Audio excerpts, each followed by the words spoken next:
So, good evening, everyone.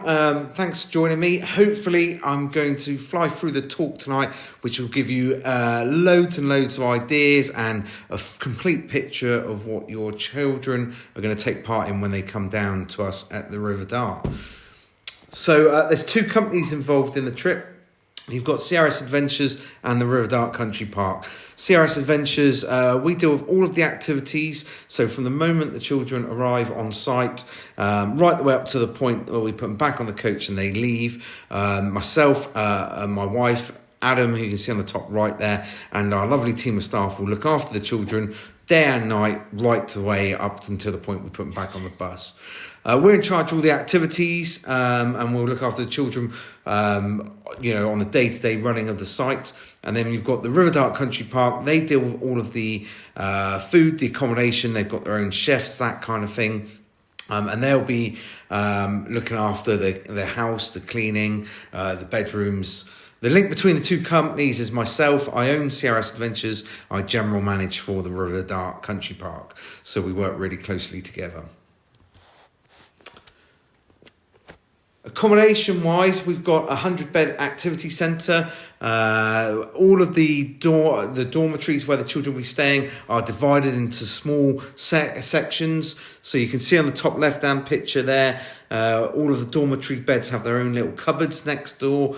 We've got up to 12 beds in a dormitory, but it doesn't feel like that. It feels very spacious. And we've also got toilets and showers and sinks in every dormitory. So there's no need for the children to be running down the corridors and things like that in the evenings. The picture on the bottom left is obviously the teachers' accommodation with the Sky TV and the butlers and all that kind of stuff going on. But we'll move on quickly from that. We're based right on the edge of Dartmoor. In fact, Dartmoor National Park boundary runs right the way around the outside of our site. So for the whole time the children are down with us, they will be on Dartmoor National Park. And they'll be staying in Home Park House, which is a picture in the top left and the bottom left.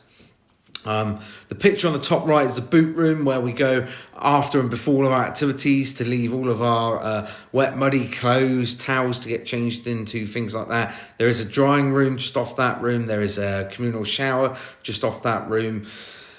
So we encourage all of the children before they go out on activities to make sure they've got a swimming costume on. If it's a wet and muddy activity, put their swimming costume on underneath their normal clothes. And then when they get back, they can clean off their wet clothes and in their swimming costumes, then go in the communal shower, wash off any excess mud before they wrap a towel around themselves, grab a clean pair of shoes and head up to their dormitories where they can have a proper shower. The picture on the bottom right there is the old sawmill where we go for all of our food. And I'll talk about that in a little bit. A little bit later on. We've got 90 acres of adventure parkland and playgrounds. That's 90 football pitches back to back, so a huge area to explore. Loads of different things, snake slides, water assault courses, different assault courses around the site, loads of different areas to explore. One of the first activities the children will be doing with us is something called a round robin, where they get to run around all of the adventure playgrounds and explore them all, get to find their way around. They'll get to do lots of different activities, water activities, high activities, things like that. Really a good chance to meet their groups, to meet their instructors. The groups they'll be working in are on a ratio of 1:8, one instructor to 8 children. They'll stay in the same activity groups for the whole week, so they'll get to know the instructors really well. And right from the first session, the instructors get to find out if there's anybody who's scared of water, scared of heights, things like that. So really good first session. Then we go on to some of the high activities. I'm going to list all the activities that we've got available. The children will do a selection of them, as many as we can, but not necessarily every single one. We've got the high ropes course. This is the first one on the screen here.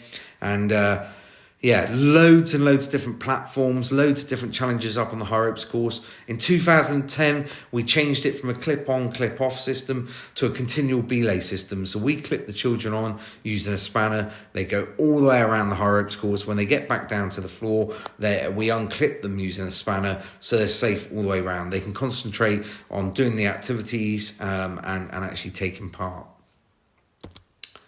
We've got the high Vs and the high beams. The high Vs are the two wires on the left-hand side of the screen. We've got one set of high Vs about 15 foot off the floor, another set around about 45 foot off the floor. They'll climb up the ladder, up the tree, go along the first Vs, grabbing or holding onto each other's hands, walking out as far as they can, shuffling their feet, making a triangle or V. As they get out further and further and further, eventually they'll fall into the wires and hang on to the ropes. You can see there they've got harnesses on. For all of our high activities, we wear harnesses and hard hats, so they'll be hanging from the wire before they get lowered down by their friends who'll be doing their belaying. If they get on with it and they really enjoy it, they will then be able to go back up the ladder, up the tree to the higher set of Vs, and they'll get to have a go on the higher set of Vs. Similar system on the balance beam. There'll be a team of people belaying, looking after their safety rope on the floor. The children will climb up the ladder, go along the bottom beam, up the tree, along the top beam, and then get lowered back down to the floor.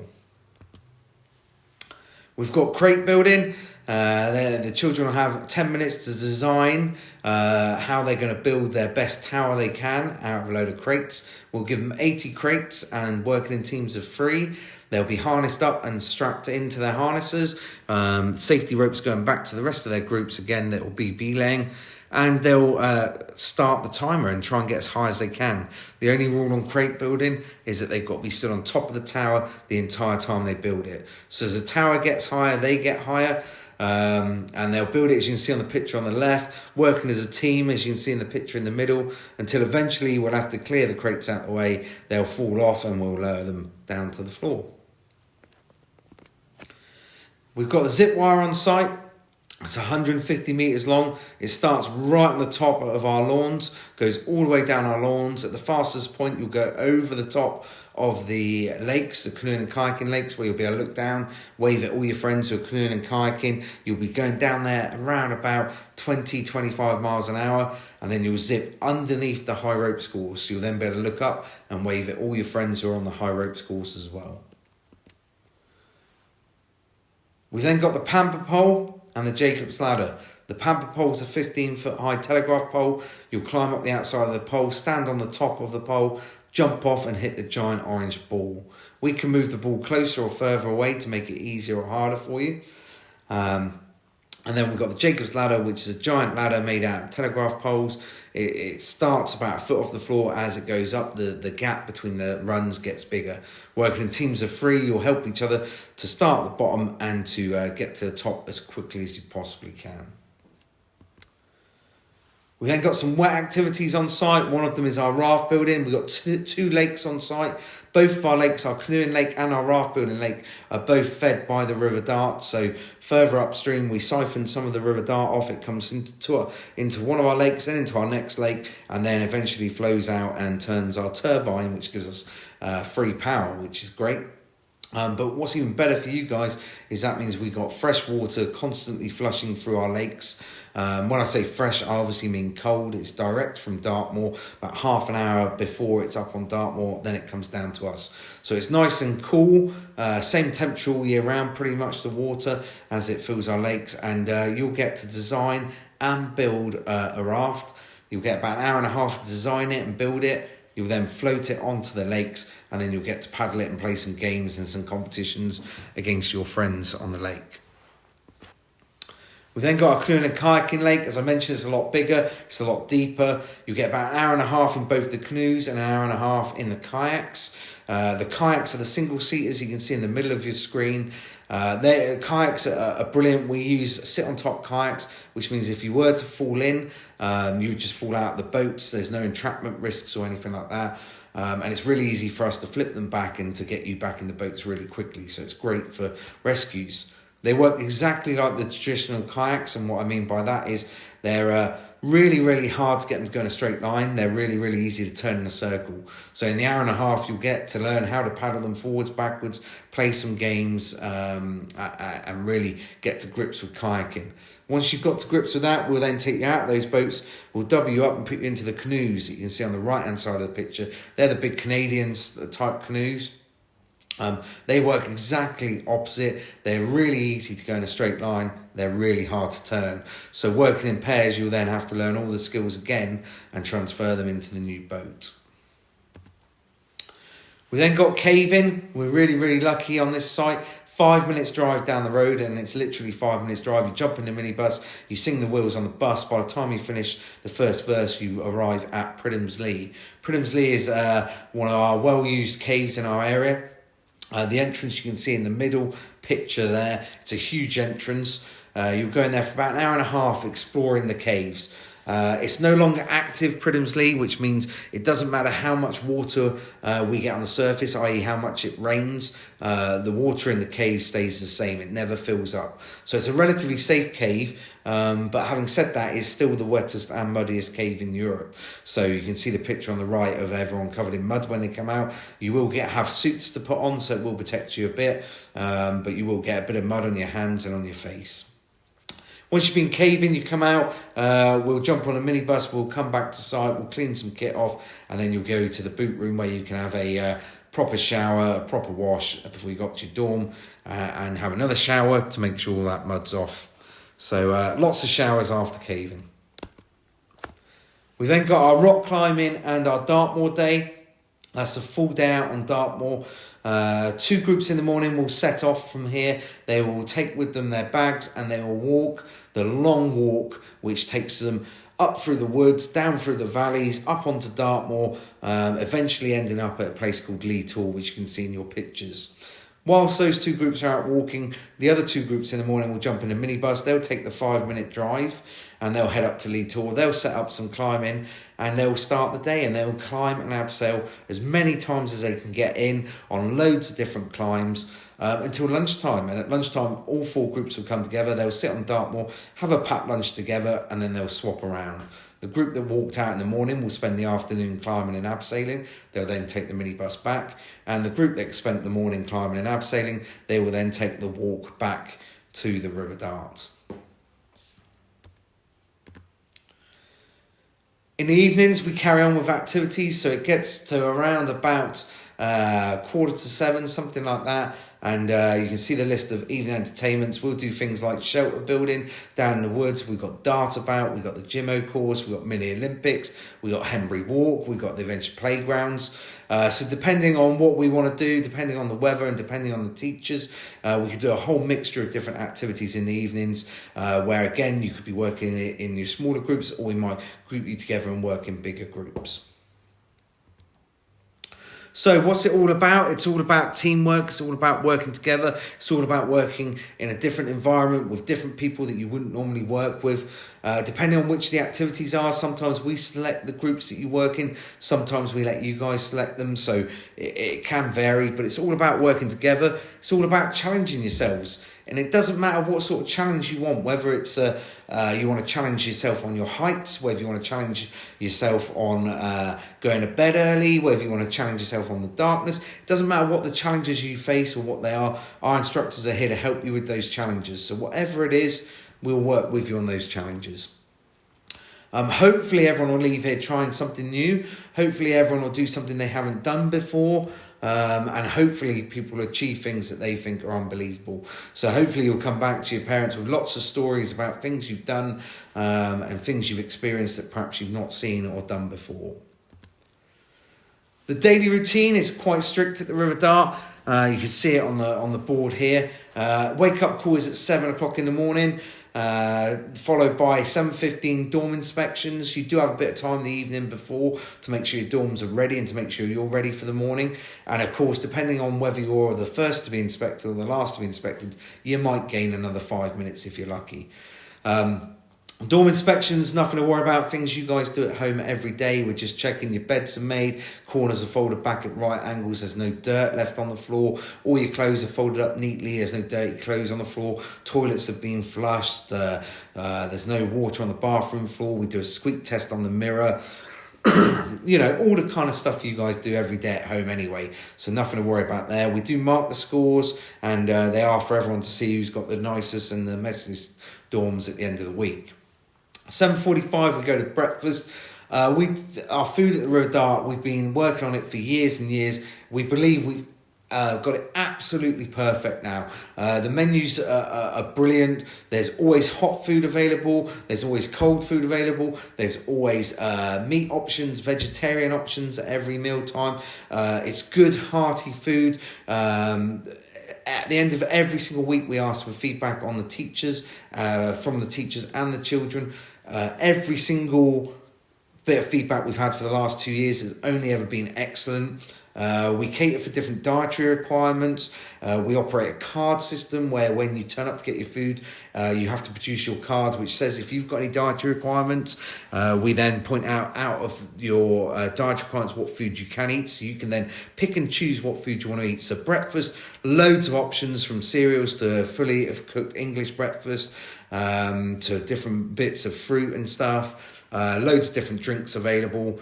Once you've filled up on breakfast, at 9 o'clock we go on to morning sessions. So those are all the ones I've mentioned. At 12:45 we come back in for lunch. We always have a cooked lunch. There's always a big salad bar. We've got loads of salad available and things like that. So again, lots of different options at lunchtime. If you're out on Dartmoor at lunch, you'll probably get a packed lunch. Again, the packed lunch will come with a hot sausage roll, something like that as well. And then 5:30 you'll come in for dinner after your afternoon sessions. Dinner will always be a cooked dinner, but again it'll have a salad bar, and we always do a dessert with dinner as well. So lots and lots of food to take, because you're going to be using lots of energy, so we need to make sure you've got lots of food. 7 p.m. we go out on those evening activities I mentioned. 9 o'clock we come back in for what we call milk and water. It's really a chance to chill out and to rehydrate. The teachers will sometimes take control and show you some pictures from the day, check that everyone's all right, maybe do some diary writing, something like that. We'll supply you guys with plenty of fluids that you can take some fluids on. No food, you'll be glad to hear at this point. And then the last time on there is obviously the 10 p.m. lights out. This is the only time that's flexible within the whole programme. It's completely down to the teachers. They decide whether you or they require more or less sleep. Generally speaking, at the start of the week, it starts around about 10 o'clock and it gets earlier as the week goes on. But as I mentioned, it's completely down to the teachers to make that call.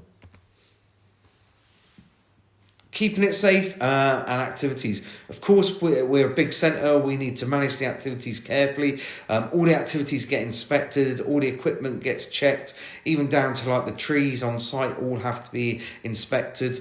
One of our biggest inspections is by ALA, the Adventurous Activities Licensing Authority. They're now known as the Activity Licensing Service.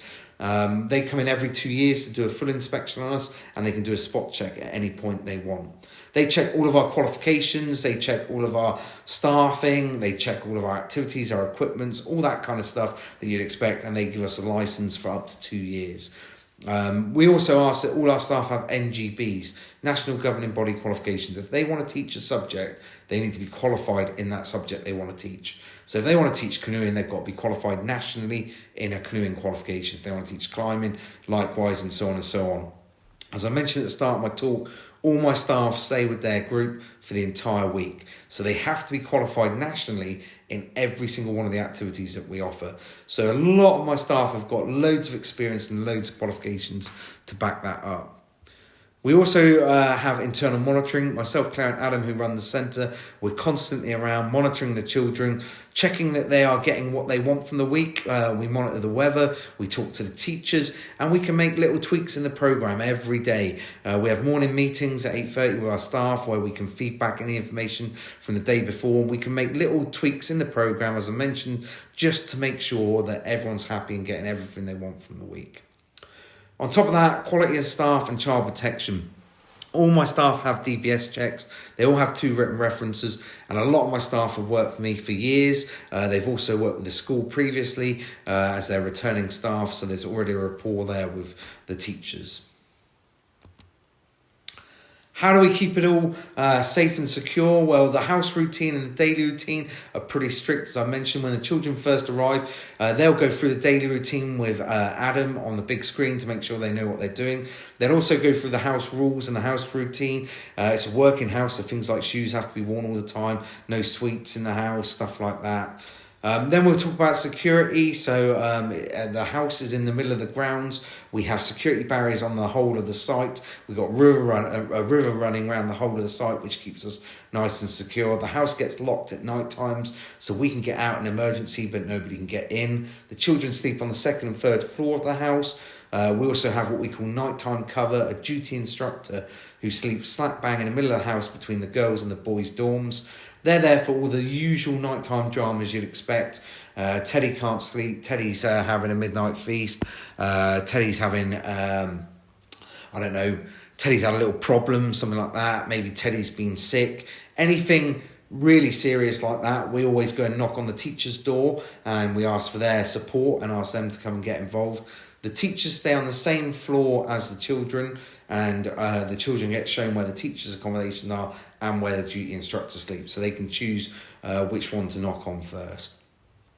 Of course, on the first night, we have what we call fire protection. We do a fire drill with the children.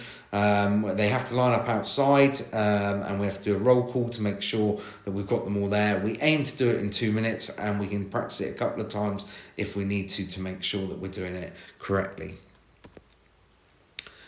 Emotional security is really important to us. The instructors, as I mentioned, are the best in the game. We've got some really, really good instructors. We handpick them because they're brilliant at working with children and getting the best from them. So the children are there to support and encourage and help the children. They're not there to beast them, make them cry or do things they don't want to do. If a child doesn't want to do something, they don't have to do it. But of course, the instructors will talk to them and encourage them. And if it's just a fear thing, they will try and encourage them to take part and get the most from the week. They'll also have friends and visiting staff. The children will have friends in their activity groups, which I mentioned are 1 to 8 in ratio, so 8 of their friends in their activity groups, and of course up to 12 in the dormitory groups. So all their friends will be going through the same emotions, and they'll be there to help and support them as well. And you'll have visiting staff, teachers who are on the trip, who will be there also going through a lot of the same emotions, who will be there to help the children as well. They've obviously got a lot of experience with coming on the trips as well, so they can pass on that knowledge. Responsibility and choice is probably one of the biggest ones.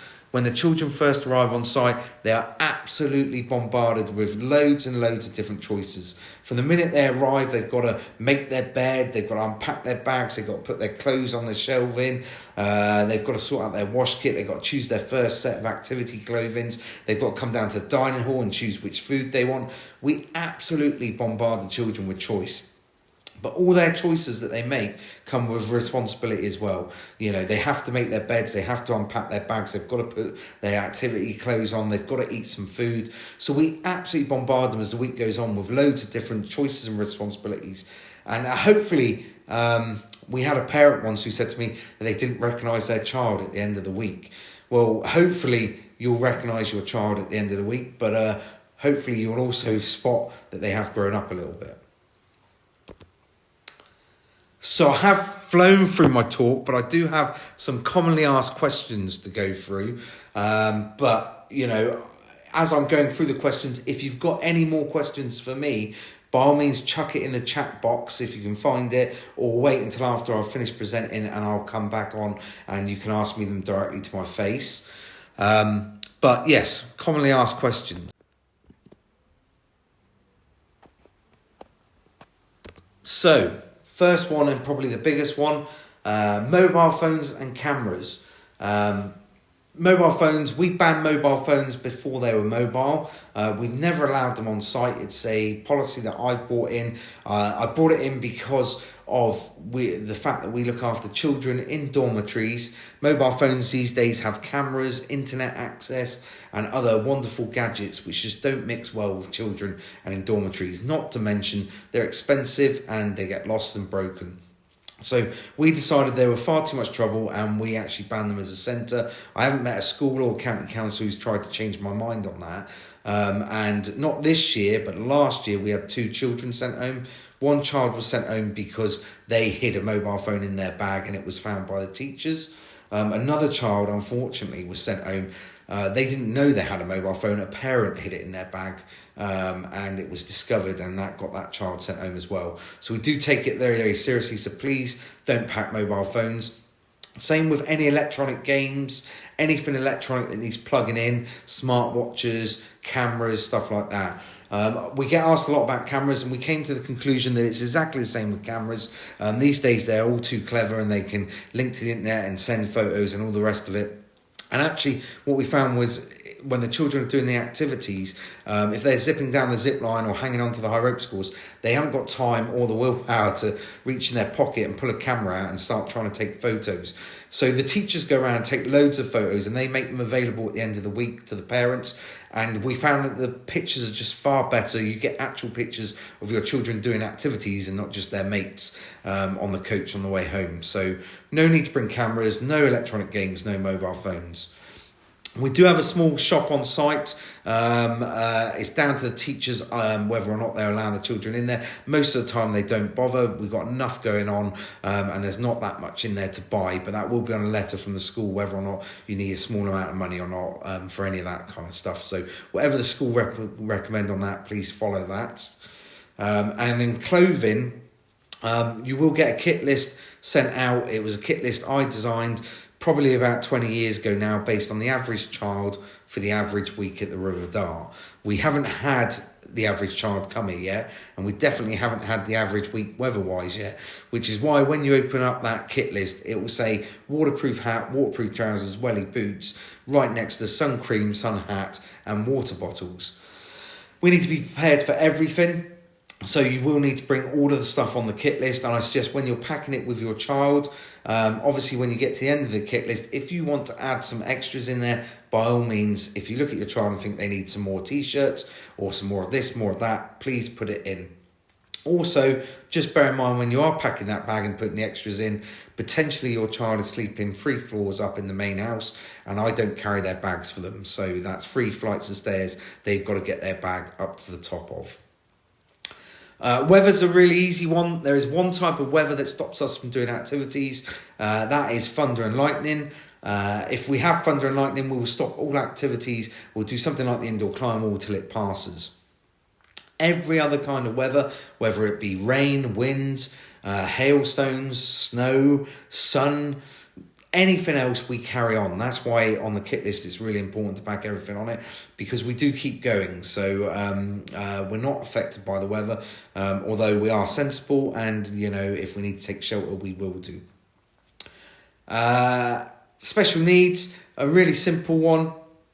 Oh, sorry, I missed. How do I contact my child? Well, contacting your child, there is no mobile phones. I mentioned that, but we have no pay phones on site. The only way we recommend, if you want to contact your child, is to go through the school system. They will give you a phone number of a teacher who you can contact, or a school that you can contact. Eventually that will get through to the teacher on site here. That teacher on site here will come out the cave, drive back to site, run across the 90-acre site to find your child, and then put you on the phone to your child. That's the only way we recommend. It might take a bit of time to make it happen, but it will happen. What we don't recommend is calling the centre direct. There's loads of different numbers for the centre direct online. I don't know where half of them come from. I certainly don't sit down and answer the phone all day. I'm out looking after your children. If you were incredibly lucky and to phone the centre and somebody did answer it, they can't verify who you are, they don't know who you are, so we can't just put you in contact with the children. So please don't call the centre direct, please go through the school system.